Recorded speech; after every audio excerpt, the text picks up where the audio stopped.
Hi, good afternoon.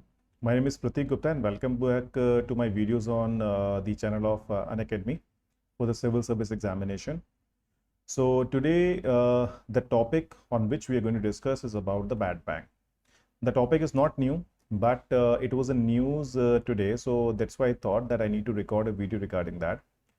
So point is what in this particular video we are going to discuss about that what is bad bank, why the name has been given to it as a bad bank यानी कि गंदा ही bank इसे क्यों बोला गया है and we will also discuss about the historical part about it कि ये कब आया था, क्या इसके बारे में बात की गई थी, वो सब हम बात करेंगे.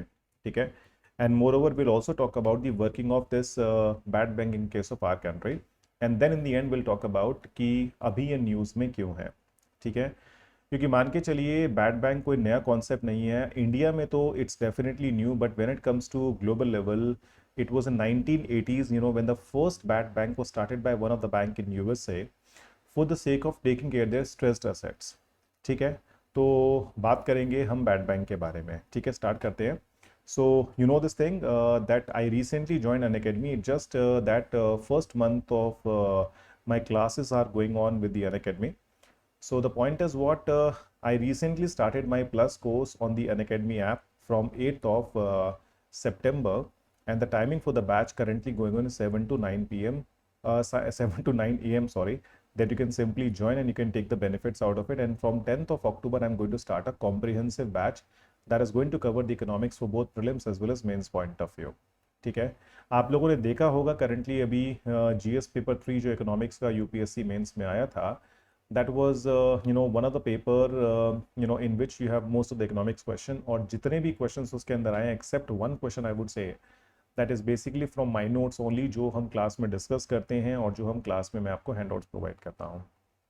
Okay, so for the purpose of getting to know that how the classes are being going on and how the contents are being discussed, then I will request you to simply refer my special classes also on the Unacademy app. आप उनके ऊपर classes को देख सकते हैं and you will be able to get to know the idea that how the things are being done in the case of our classes when it comes to the economics part. चलिए आगे बात करते हैं. You know this thing, Unacademy is the largest learning platform. Then the toppers were part of it. You can also decide to be part of it. Then you can choose the educator as per your liking. Then you can follow us on the Telegram and moreover on the community link of the Unacademy app. Then currently 10% off is going on. So you can use my code PGUPSC for the purpose of getting 10% off.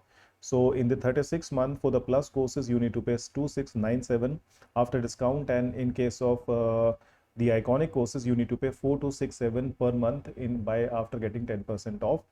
And you can also go for the combo subscription. Here the amount that you need to pay will be 2911 for 36 month, and for the iconic courses it is 4391 that you need to pay. And you can also go for the optional course separately and you can get 10% off by using my code PGUPSC. Then the batches are being started every time. As you know that September 15 was the day when the bilingual and the Hindi medium batches were started. UPSC scholarship combat is going on, so the first winner will get the Samsung mobile phone, and then the other people will be able to get vouchers up to 5,000 rupees of Amazon. Then test series has been started, you can enroll, and iconic benefits you are aware about it, and then 0% EMI you can also opt by calling on this particular number. Now let's come back to our topic of bad bank.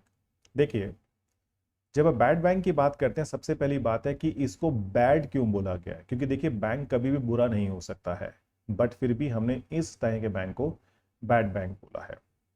The reason behind it, देखिए होता क्या है कि कोई भी जो bank है, when the banks are providing loans are basically being called as an asset of the bank.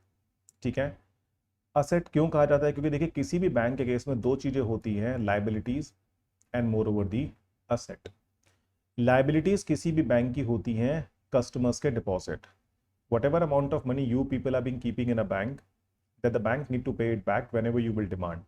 It doesn't matter you've been keeping in the current account, saving account, or you've been keeping in the FD, the bank need to pay it back. ठीक है. अब जैसे वो पैसा bank पे है, but bank को वो वापस लौटाना है जब भी आप डिमांड करेंगे through the ATM card, debit card और फ्रॉम योर चेकबुक, तो वो बैंक की हो गई लाइबिलिटी. लोन्स जो होते हैं जो बैंक आपको प्रोवाइड करता है, that money is with you but you have to pay back to the bank. That's why you can say it is an asset to the bank. अब देखिए, जो भी बैंक से आप लोन लेते हैं उसको आपको ईएमआई की फॉर्म में रिटर्न करना होता है, that is equal monthly instalment that you need to pay back. ठीक है, जब तक आप अपना लोन रेगुलरली पे करते रहते हैं तब तक हम कहते हैं the loan is basically a good loan.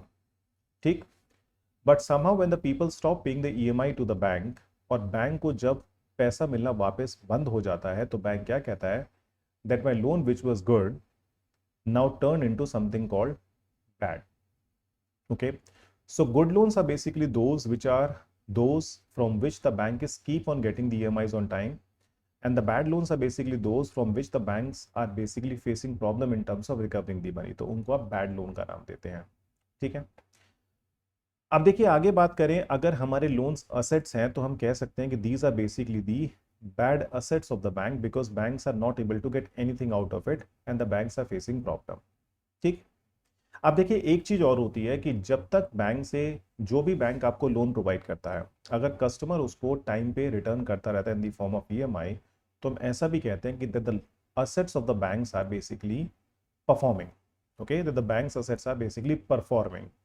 ठीक है, अब देखिए जैसे ही आप ईएमआई देना बंद करते हैं या जो भी कस्टमर ईएमआई देना बंद करता है तो हम क्या बोलते हैं कि बैंक की असेट ने परफॉर्म करना बंद कर दिया है। ठीक है, तो बैंक उसको नाम देता है फिर नॉन परफॉर्मिंग लोन्स और the non performing assets in case of A bank. ठीक, पॉइंट ये है कि कब हम ये बोलें कि अब ये तय है कि that is basically being kind of definite that the customer is not going to give the money back, तो हमारे इंडिया में एक लॉ है जिसका नाम है सरफेसी एक्ट 2002।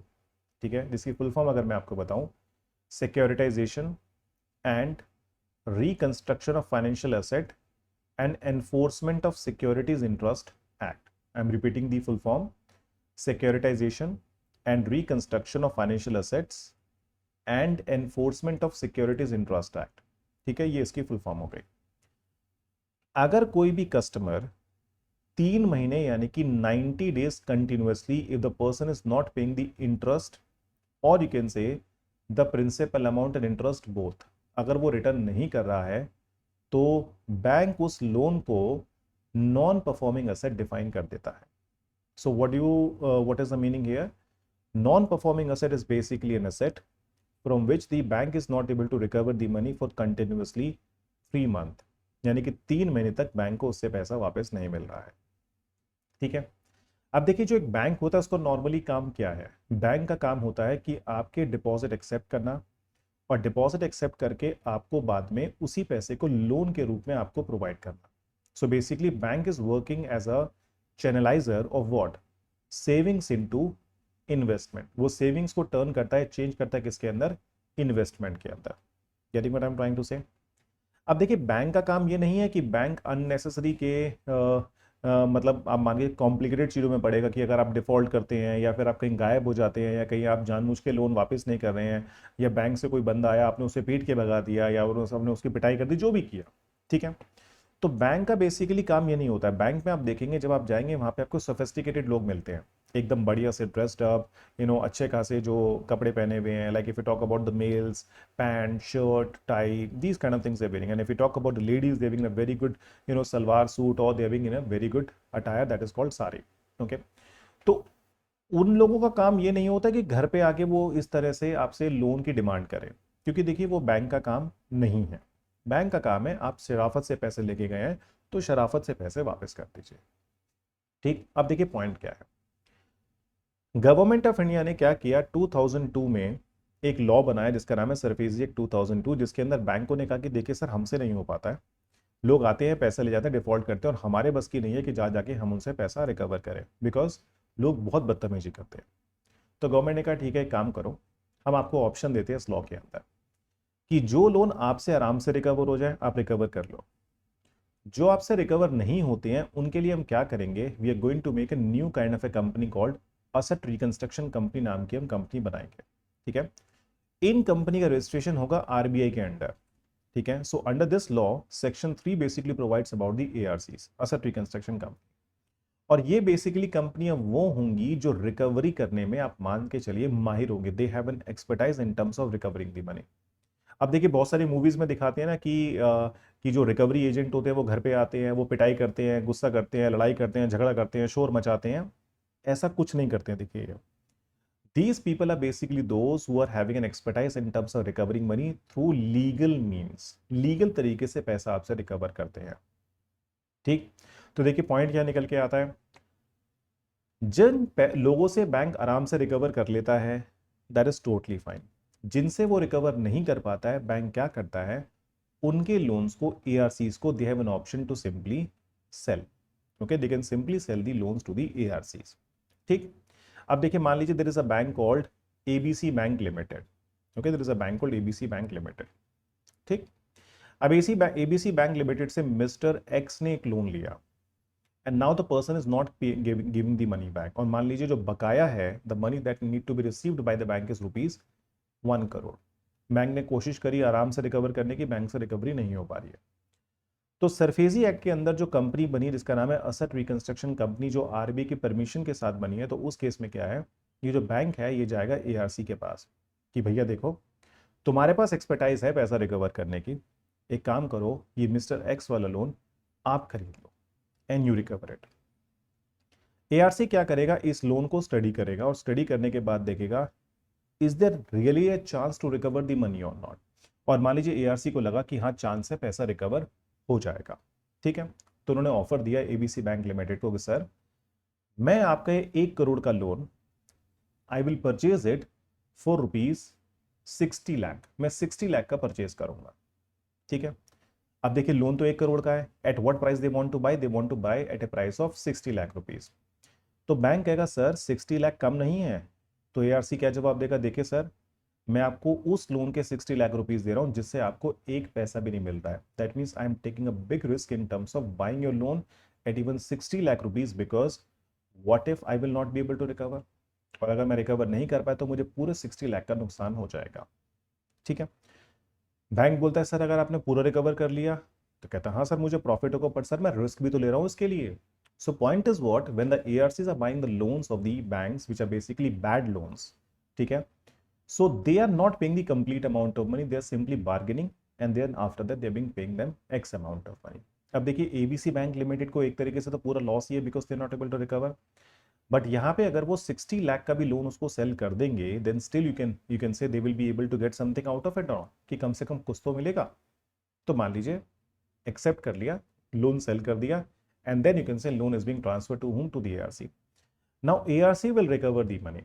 अब हो सकता है देखिए एआरसी को पूरा पैसा रिकवर हो जाए and they will be in profit of 40 lakh, और हो सकता है उनको रिकवर ना हो पाए, दे will be in loss. So that is totally off the headache of the ARC. अब देखिए जिस तरह से ये बैड लोन इसको ट्रांसफर किया गया है इस एआरसी कंपनी को, तो आप कह सकते हैं these companies are being basically being full of bad loans of the banks. ठीक है, तो एक तरीके से मान के चलिए ये सारे के सारे जो एआरसी हैं ये बैंकों के बैड लोन्स को कैरी करते हैं and they are responsible to recover it because they purchased it. Getting what I am trying to से?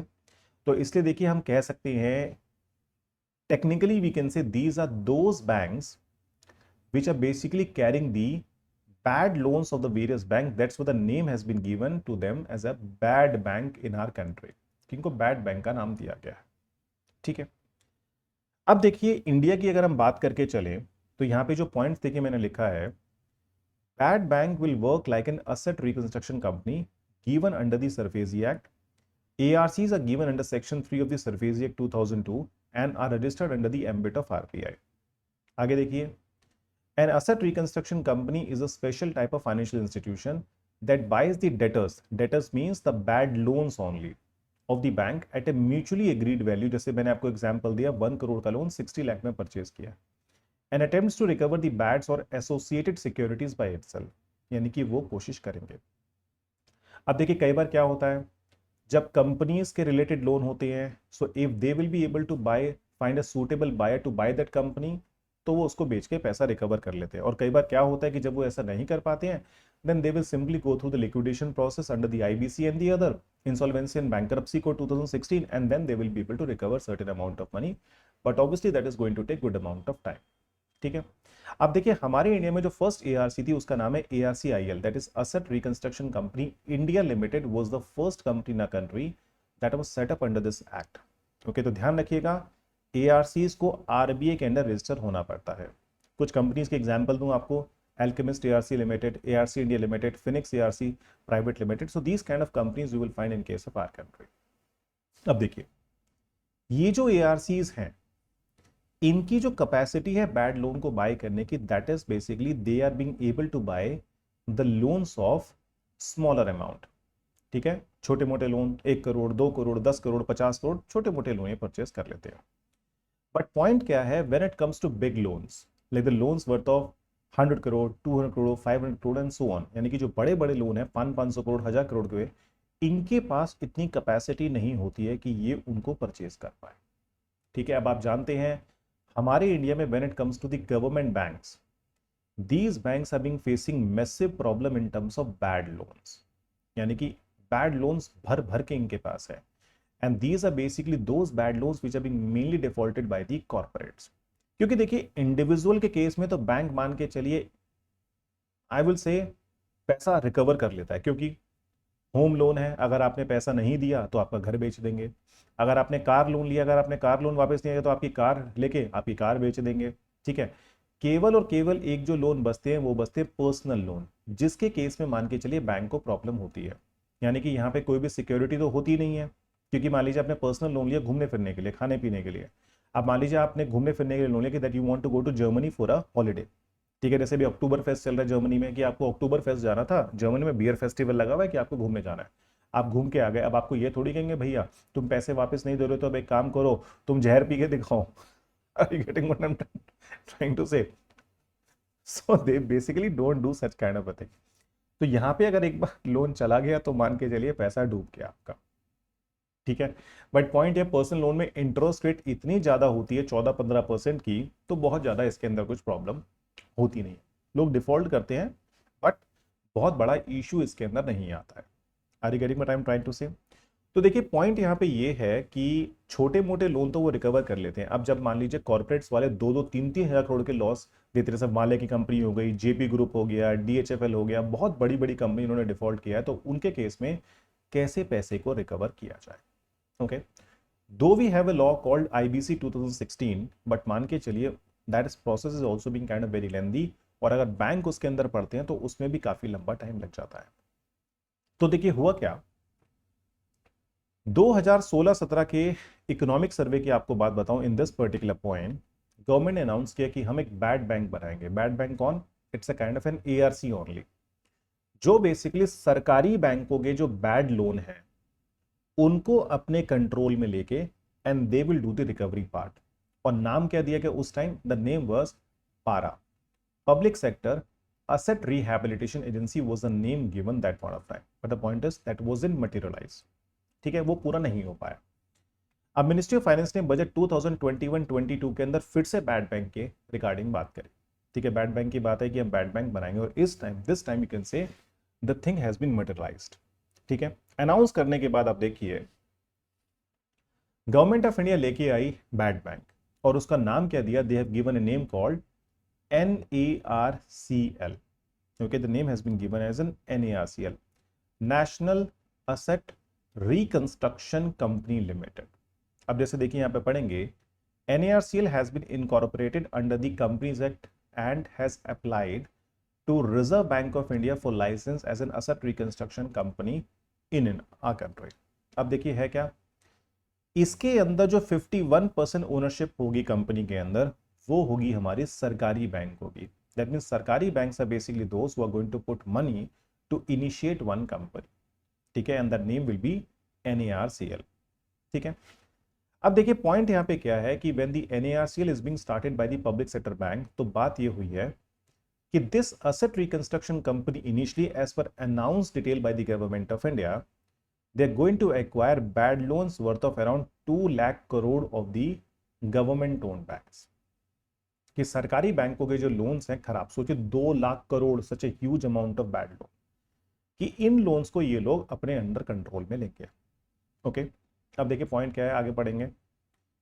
Then there is a one more company in the name of IDRCL, India debt recovery company limited. Okay, so there is a company called IDRCL।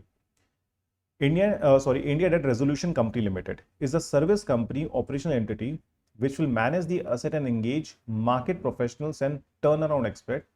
Public sector bank and the public financial institutions will hold a maximum 49% stake and the rest will be with the private sector lender. तो देखिए तरीका क्या है यहाँ पे बताने का मतलब क्या है, अगर मैं यहाँ पे आपको थोड़ा सा समझाने की कोशिश करूँ। मान लीजिए there is a bank called SBI और उनके पास एक बैड लोन है जिसका अमाउंट है let's suppose 1090 crore. Imagine that is the amount that they want to recover. ठीक है, अब ये इनसे रिकवरी नहीं हो रही है तो क्या करेंगे, ये बेसिकली इस लोन को ऑक्शन करते हैं। देखिए नॉर्मली प्रोसेस क्या होता है, they need to auction this loan. Auction means कि ये चाहते हैं कि इस लोन को they want to sell and that loan can be purchase by the any ARC. ठीक है, अब देखिए एआरसी जो है वो बिड करेंगे कि हम इस लोन को परचेज करना चाहते हैं because if we will buy it, ठीक है, then we will simply recover. अब देखिए मान लीजिए 5 एआरसीज ने बिड करी। एक ने बोला इस लोन को I will purchase at 500 crore rupees, दूसरे ने बोला I will buy it 550, third ने बोला 600, फोर्थ ने बोला 610, फिफ्थ ने बोला 620। अब ऑब्वियसली बात है एसबीआई उस बैंक को चूज करेगा the one who is going to offer the maximum one. ठीक है, तो उन्होंने क्या किया, इस लोन को 620 करोड़ पे सेल कर दिया। Now the State Bank of India will be able to get this much amount of from the ARC and you can say they will simply से कि हमें इस लोन से इतनी रिकवरी हो गई और जो बाकी हो गया वो हमें हो गया लॉस हो गया।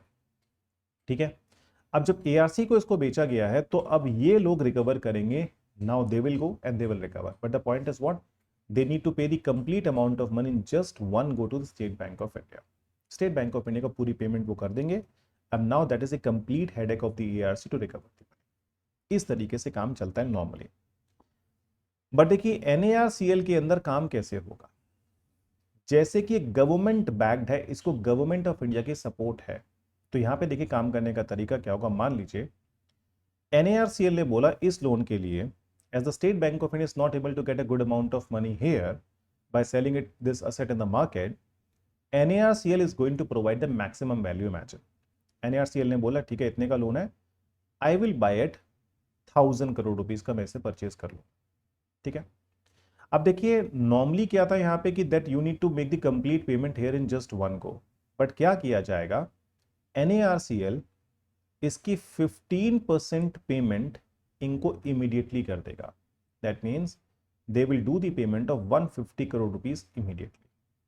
ठीक, पैसा मिल गया। रिमेनिंग 850 करोड़ रुपीस अब देखिए है क्या, NARCL को गवर्नमेंट की सपोर्ट देने के लिए गवर्नमेंट ने क्या किया, कुछ पीस ऑफ पेपर इशू किए हैं जिसको आप बोलते हैं गवर्नमेंट गारंटी रिसीट के नाम से कुछ पेपर जारी किए हैं और रिसीट के अंदर गवर्नमेंट का अमाउंट जो है वो है आपका 30,600 करोड़ रुपीस। यानी कि गवर्नमेंट ने एक तरीके से इनको एक पोस्ट डेटेड चेक दे दिए हैं कि देखिए इन चेक्स का अमाउंट इतना है, जरूरत पड़ने पे आप इनको हमारे पास आके कैश करा सकते हैं। That you can simply come to me and you can encash it if it is required. ठीक है, तो NARCL क्या करेगा, इस 850 करोड़ रुपीस की इन रिसीट में से स्टेट बैंक ऑफ इंडिया को इतने की गवर्नमेंट गारंटी रिसीट दे देगा और उनसे कहेगा भैया अब तुम वेट करो, जब मैं लोन रिकवर कर लूंगा then I will pay you the remaining 850 crore rupees. Getting, State Bank of India इतना कैश लेके इतने की रिसीट लेके चला जाएगा। ठीक है, अब देखिए रिक्वायरमेंट क्या है कि NARCL जब इसको रिकवर करेगा, और रिकवर करने का काम किसका होगा, recovery work will be done by the IDRCL जो इसके साथ मिलके काम करेगा। ठीक है, IDRCL क्या करेगा, मार्केट जाके इस लोन को रिकवर करेगा through the legal means, through the IBC law और द अदर, रिकवर करने की कोशिश करेगा। और मान लीजिए पूरा का पूरा 1000 करोड़ रुपीस रिकवर हो गया। ठीक है, तो ये क्या करेंगे, 150 पहले दे चुके हैं, 850 का कैश और दे देंगे और जो रिसीट इनको दी गई थी they will simply take it back. काम खत्म, नॉर्मली काम खत्म हो गया। ये हुआ जब when they are being able to recover the complete amount of money, but what if they will be able to recover only 900 crore rupees, केवल 900 करोड़ रुपए रिकवर हुए। ठीक है, अब देखिए अगर ऐसी सिचुएशन बनती तो उस केस में क्या होगा, NARCL ने जो इनको रिसीट दी थी 850 करोड़ रुपीस की, उसमें से आप देखेंगे they were supposed to recover 1000 crore, but recovery कितनी हुई 900 करोड़ रुपीस की। तो ये क्या करेंगे, एसबीआई क्या करेगा, जो बाकी कैश है, that means from 900 minus 150 how much, 900 में से 150 गए, आपके बचे 750। तो 750 करोड़ रुपीस इनको कैश दे देगा। 150 पहले मिल गए हैं, कितने हो गए 900। और बाकी जो 850 करोड़ रुपीस की गवर्नमेंट गारंटी रिसीट थी, इसमें से they will keep this much receipt with them, यानी कि 850 में से 750 करोड़ रुपीस की रिसीट इनको रिटर्न कर दी, because they have got the cash out of it. और जो बाकी अमाउंट इनका बच गया, आप कह सकते हैं now they will go to government of India, और गवर्नमेंट से कहेंगे सर आपकी रिसीट है गारंटी वाली कि एनएआरसीएल पैसा रिकवर करके देगा, इनसे रिकवरी सर 100 करोड़ की नहीं हो पाई, now you will give it to me. तो आप कह सकते हैं आपका पैसा मेरा पैसा, ठीक है, आपका पैसा मेरा पैसा, जो हम गवर्नमेंट को टैक्स के रूप में देते हैं, that money will be simply used by the government of India to simply give it to SBI of this 100 crore rupees which this NARCL will be short of। तो सोच के देखिए इस बात को, पहले बैंकों ने उन लोगों को पैसा दिया जिन्होंने ठीक से इसका इस्तेमाल नहीं किया, डिफॉल्ट कर दिया। अब बैंक को पनिश करने की जगह you can say they are basically using our money for the purpose of taking care this particular thing. अब कल को मानकर चलिए अगर ये NARCL अपने काम में ठीक नहीं चल पाया और ये बर्बाद हो गया मान लीजिए, then how they will be able to revive it? Again you can say it's because it's by way of your money and my money, taxpayers money, they will simply again use our money for the purpose of reviving this NARCL। तो देखिए बहुत ही costly affair है, बहुत ही simple बात नहीं है। getting what I'm saying? Because banks are basically running this bad bank by way of our money. जो बैंकों में हमने पैसा दिया है, उस बैंकों का उस पैसे को इस्तेमाल करके बैंक ने प्रॉफिट कमाया और फिर उसको बैड बैंक बनाने में इस्तेमाल किया गया है। And over and above it's the government who is providing the guarantee. तो देखिए स्ट्रक्चर क्या है काम करने का, इस तरीके से, ठीक। अब देखिए हम इसको पढ़ेंगे। IDRCL is a service entity that we have read. Existing ARC have been helpful in resolution of stressed asset, especially for smaller value loans. Various available resolution mechanisms, including the IVC, have proved to be useful. However, considering the large stock of legacy of NPCs, specifically mention के legacy means ये कहना चाह रहे हैं बहुत पुराने loan हैं. That means it was in the earlier government that basically happened. Additional options, alternative are needed, and the NARCL IDRCL structure announced in the union budget in this initiative. ठीक है, आगे देखिए. Resolution mechanism of this nature which deal with the backlog of NPS typically requires a backstop from government. This imparts credibility and provides for contingency buffers. Hence, government of India guarantee of up to 30,600 crore rupees will back security receipts issued by NACL. The guarantee will be valid for 5 years. The condition precedents for invocation of guarantee would be resolution for liquidation. The guarantee shall cover the shortfall between the face value of the these security receipts and the actual realization. The government of India's guarantee will also enhance liquidity of that such receipts, and as such SRs are tradable. Getting what I am trying to say? तो देखिए point यहाँ पे ये है कि government of India ने इस तरीके से इसका पूरे का पूरा डिजाइन किया है। अब पॉइंट ये आता है कि रिसेंटली ये न्यूज में क्यों थे और आज ये न्यूज़पेपर में क्यों अपीयर हुए हैं। देखिए normally reserve bank of India क्या कहता है कि अगर कोई भी एआरसी कंपनी बनी है and that ARC is obviously registered under RBI only, अगर रजिस्ट्रेशन के 1 साल के अंदर अंदर यानी कि विद इन 1 ईयर अगर वो एआरसी कोई भी बैड लोन एक्वायर नहीं करती है, okay, that means for the one last year they are doing nothing and they are just sitting, तो उस केस में उसका रजिस्ट्रेशन कैंसिल कर दिया जाएगा। That is what the law we have as per the current regulation of ARCs by the Reserve Bank of India. Okay, अब देखिए है क्या, ARC बने हुए ऑलमोस्ट बैड बैंक बनाया है जिसका नाम है NARCL। इसको ऑलमोस्ट 1 साल होने को आया और मान के चलिए not even a single loan, not even a single bed loan they have acquired. ठीक है, अभी तक एक लोन भी इन्होंने एक्वायर नहीं किया है। तो हो सकता है कि अगर ये लोन एक्वायर ना करें तो इनके रजिस्ट्रेशन को कैंसिल कर दिया जा सकता है। इसीलिए मान के चलिए आज न्यूज में आया है कि now they are going to acquire the loans of around 30,000 crore rupees something. Under that, in the first phase, they're going to acquire the loans of JP Infrastructure, Meenakshi Energy, Mittal Corporation, and then in the second phase, they're going to acquire loans of 18,177 crore rupees, and the company name are Coastal Evergreen, Rolta, McKinley Bharat, among other companies. ठीक है, और third जो phase में acquire करेंगे company का, उसके बारे में हमें पता लगेगा। अब देखिए यहां पे एक चीज देखा है, lenders to hold Swiss auction after receiving binding offer from NARCL। यानी कि मान लीजिए, देखिए होता क्या है, जैसे मैंने आपको बताया कि when it comes to selling a particular loan, तो बिडिंग की जाती है कि कौन ARC कितना पेमेंट कर सकता है। तो यहां पे देखिए बैड बैंक को गवर्नमेंट ने बोला है कि यहाँ पे आप इनको प्रेफरेंस दीजिए। यानी कहने का मतलब क्या, जैसे मान लीजिए एग्जांपल देता हूं मैं आपको, a loan of SBI which they want to auction, okay, same example, imagine 1090 crore rupees. अब देखिए जैसे ही ये लोन बेचने की बात करेंगे, there might be possibility lot of ARC will come forward for the purpose of buying that loan. तो यहां पे जो प्रायोरिटी दी गई है कि who will acquire this particular loan, priority दी गई है यहाँ पे NARCL को। NARCL को प्रायोरिटी दी गई कि भैया आप बताओ आप कितने में खरीदेंगे। And once they will simply provide, मान लीजिए इन्होंने जो बिड दी हमारे एग्जांपल में वो थी 1000 करोड़ रुपीस की, so now you can say whatever bid they have provided that might be challenge by the other ARCs also, but the point is what, the first preference will be given to NARCL। और NARCL ने अगर मान लीजिए एक बार ये bid दे दी, ठीक है, और कोई भी ARC उसको मैच नहीं कर पा रही, उससे ज्यादा नहीं दे पा रही है, तो मान के चलिए ये है कि that is something binding on the NARCL to simply buy it and recover. और उसके बाद फेज स्टार्ट होगा आपका 1585 वाला मॉडल स्टार्ट हो जाएगा कि 15% will be simply, you can say, will be paid upfront and the remaining 85% of the money they will be able to recover. Once they will recover then the remaining amount of money will be paid. और अगर recovery नहीं हो पाई तो उस case में क्या होगा, they will simply issue the government guarantee receipts and they will get it encashed with the government of India। ठीक है, अब देखिए बहुत सारे लोग ये बात करते हैं कि सर आजकल जो बैंक नेशनलाइजेशन की बात है या जो भी है, क्या वो ठीक है या गलत है या जो भी है। अब देखिए उससे रिलेटेड जो बात है वो हम आने वाली अपनी और यूट्यूब की क्लासेस में करेंगे। तो आज की क्लास में बेसिकली मुझे आपको इतना ही बताना था बैड बैंक के बारे में। अब ये आप सोचिए कि ये काम करने का तरीका ठीक है या नहीं है, कि हमारे पैसे को इस तरह से इस्तेमाल करना ठीक है या नहीं है। That is totally up to you to decide. Getting what I'm saying?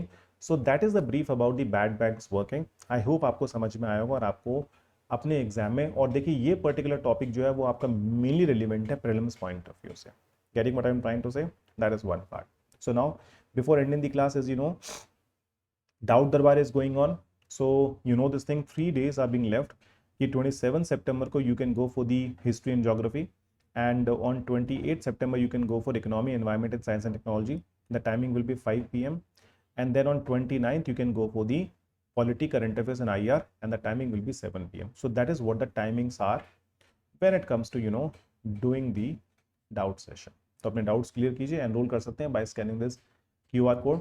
तो चलिए, थैंक यू वेरी मच आज की क्लास के लिए, and I really hope that you people understood what I tried to make you understood. And then after that, as you know, I'm again repeating, please join my course which I'm starting from 10th of October 2022. Timings will be announced this particular week only, and then you know this thing, I'm going to cover everything from a comprehensive perspective for both prelims and mains examination. And while joining the course, please use my code PGUPSC is my code that you can use, and you will be able to get 10% off here. Chaliye, thank you very much, take care and bye bye.